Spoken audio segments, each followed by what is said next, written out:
oh, I was happy. I was glad to have a reason to say no. Hey y'all, it's Chimdi. I want to talk about 2 ways being a people pleaser actually functions as a money block. I came to these realizations in my own experience and I was like, I wonder if I'm the only one experiencing this. I talked to some friends, they were like, I can definitely relate. And so I want to share this with you. And I also want to share a process for releasing the money block as well. It's actually a process that I covered in the workshop I did a couple months ago that was actually about preventing procrastination and healing your procrastination as a creator. Essentially, no matter what you're going through, this is a process that works to release energy that you have stored in your body. Before we get into all that, thank you Patreon people for being real ones. I appreciate you. Thank you subscribers for subscribing and being the sexiest ever. I appreciate you as well. And if you want to join my weekly newsletter, it's called On My Spirit. You can do so in the link below. I'm also a creative coach, so if you want to put some time on my calendar, you can also do that in the link below. Let's get into it. So the first way being a people pleaser can act as a money block is when it comes to saying no to family. If you are a first generation child or a child of immigrants, I think this will especially be resonant to you when it comes to earning money and feeling a genuine responsibility, a genuine obligation, and maybe even a genuine guilt if you don't take the money you earned and then give it back to your family because you are so aware of the sacrifices they took on in order to give you the life that you have now. I'm really, really blessed in that I live a really comfortable life compared to the lives that my parents lived as children, and I recognize that it's because of their choices, right? Not everything is perfect or was perfect, but they did the best that they could by me, and as a result I get to sit here and make YouTube videos. Like, that's a really chill life compared to the kinds of stuff that they experience, and I'm very, very aware of that. Before, leaning into YouTube and leading into my coaching, I was working full-time in a 9-to-5, making good money, and I really felt a sense of obligation to regularly be giving money to my family. And it wasn't even that they necessarily asked, though sometimes there were requests, but it was this internal sense of wanting to pay them back, wanting to give money back. And so as I thought about where I am now with my career, my finances, and thinking about, I'm not at the same position I was where I just have thousands and thousands of dollars just chilling and coming in regularly, where I'm like, yeah, here you go, get yourself something nice, here's some help with the bills. That's just not where I am right now. And when I thought about maybe going back and getting a 9-to-5 and bringing in more income that way, part of me felt a bit of resistance because I thought I would be back to that dynamic of earning money and working hard for money, but then not really getting to fully enjoy it and fully appreciate it. And I was chatting to a friend of mine, and she's dealt with something very similar where she has made hundreds of thousands of dollars. I think she's made over $1 million in her career, but she doesn't really feel it. She doesn't really feel like she's had that kind of success necessarily in her life. She's not driving a Benz or a Lexus or whatever else that she could have been able to afford given her business success, because she had a felt sense of having to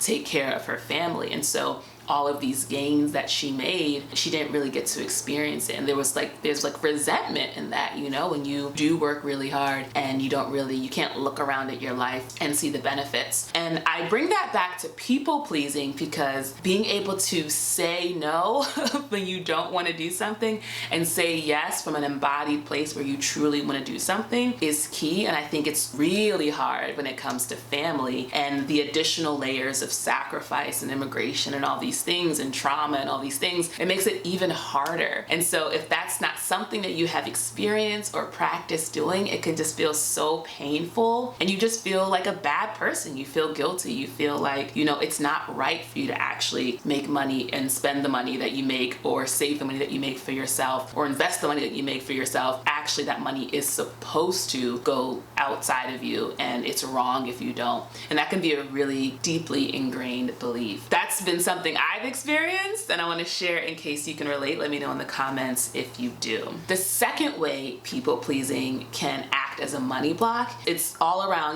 being able to say yes and say no, right? And in my experience, there are certain things that I don't want to do And because I'm unable to say no to it, I just do them anyway. I have a terrible time and I'm full of regret. That's happened many, many times in my life. A brilliant side effect of not having the kind of finances I used to have is that when people would ask me to do things or when I'd be invited to do things, if it was a no, I'd have the reason of, oh, I actually can't afford this, as a fallback excuse to not do that thing. And I think what's interesting is that I have no problem throwing something on a credit card. Listen.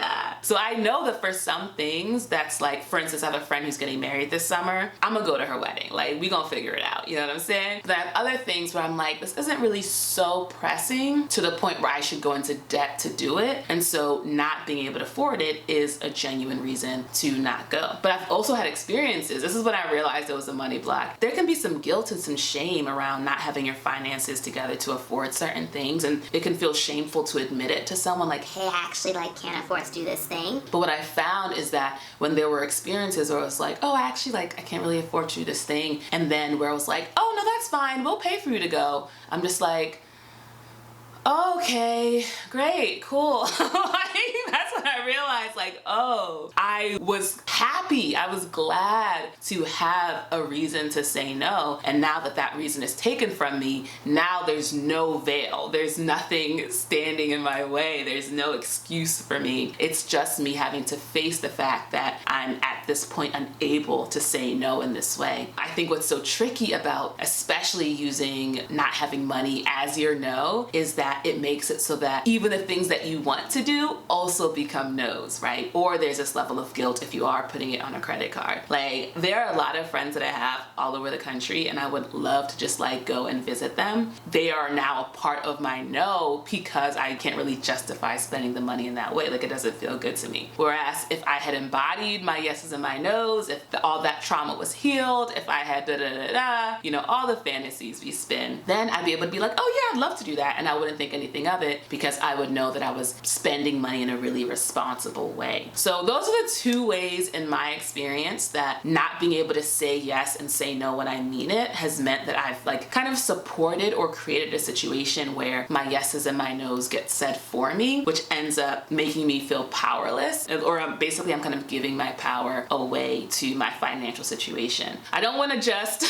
identify these things and not help y'all out. I want to talk about the process of releasing these money blocks. When it comes to these kinds of situations, I feel like the process is always the same, and it's very simple and it's very straightforward, but it does mean that things will come up, emotions will come up, which is why it can be a little bit uncomfortable. So I'm just gonna go ahead and include the process, and I walked my coaching, I actually had a couple people become coaching clients after this, but my workshop attendees, I walked them through this 4-step somatic release process during a workshop, and I'm just gonna include it here in the video so you can use it. And so essentially, when you find yourself thinking about giving money to a family member, thinking about having to go to an event that you don't want to go to, or in any area of your life being in a situation where you actually really want to say no, but you feel this sense of guilt or fear around saying that, try the somatic release process and see if it allows some of those emotions to move through you. Hi, this is just a reminder to take a break and take a deep breath and subscribe to my YouTube channel.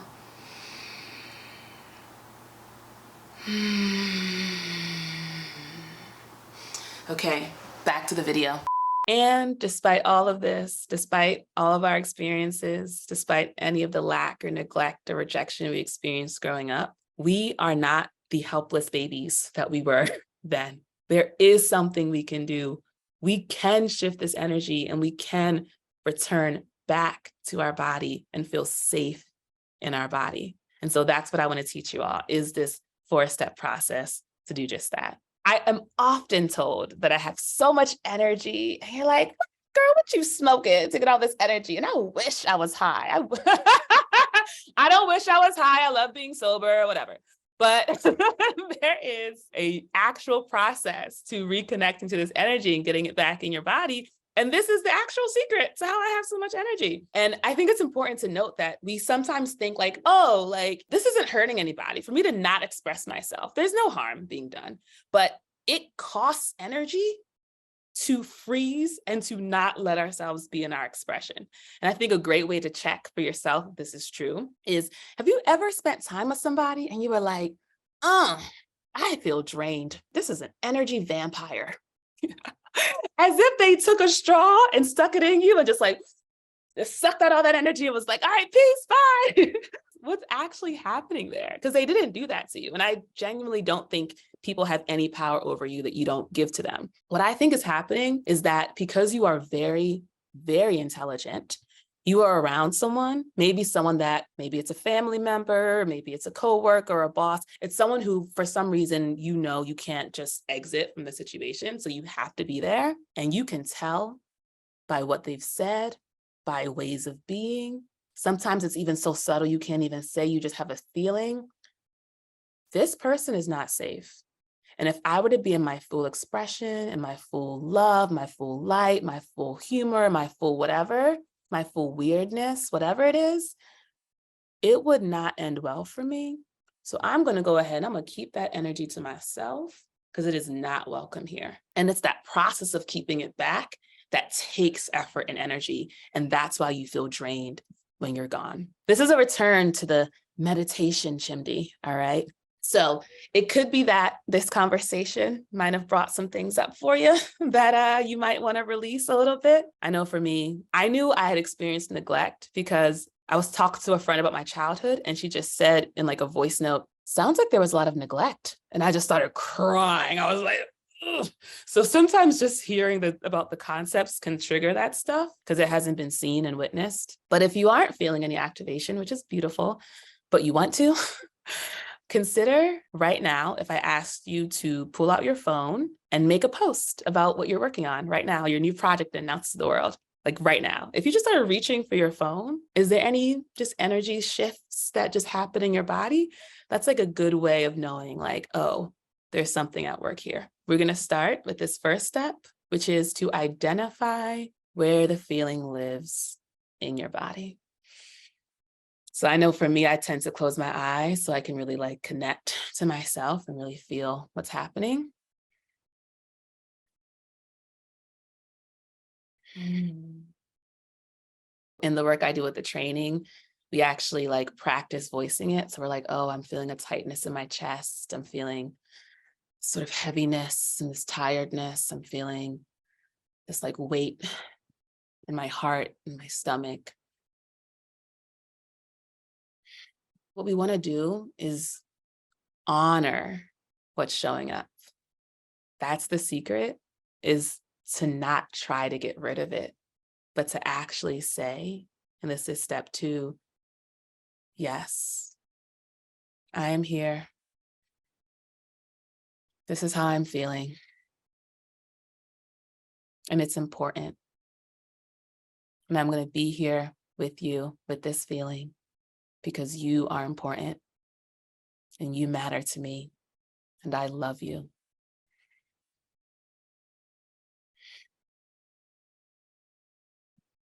And this step rewrites our relationship to the feeling because often the parts of ourselves that we don't like, we reject them. So this rejected part was rejected again by us, and it hurts twice as much. So by being with this feeling and saying, I'm here and I love you and it's okay that you feel like this, we're making it clear to ourselves that we are not going to hurt ourselves the way others have hurt us. Not again.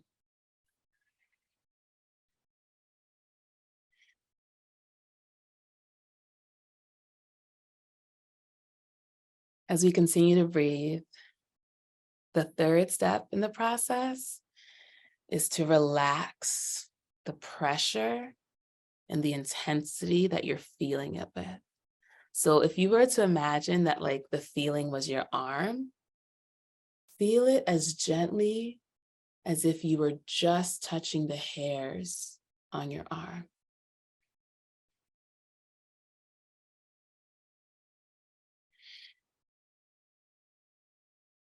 This is a process to bring spaciousness. So you can also imagine that you take the feeling and you take it into that field we were in earlier, And maybe it's the size of like a football field. And that feeling just gets to expand, doesn't need to be contained anymore. Mm. And you can finally breathe with it.